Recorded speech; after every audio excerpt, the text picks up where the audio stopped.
To start is gawa ka ng feasibility study. Laging numbers ang simula kung paano ka magdesisyon. Kailangan mo kasing magkaroon ng market research, magkano ang bentahan, pricing, paano mo ang cost mo, kung paano mo siya gagawin, paano mo siya di-deliver, competitors analysis. Doon mo titingnan kung paano yung matitirang kita sa'yo. Kasi kinakailangan lagi kasi na meron kang target na benta, na kita, para ma-reach mo ang tamang kita upang hindi ka malugi.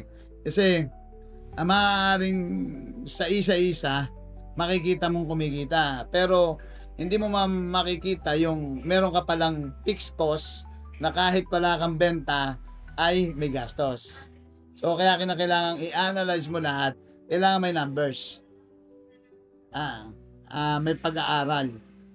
And then doon makikita mo saan ka mag-a-adjust.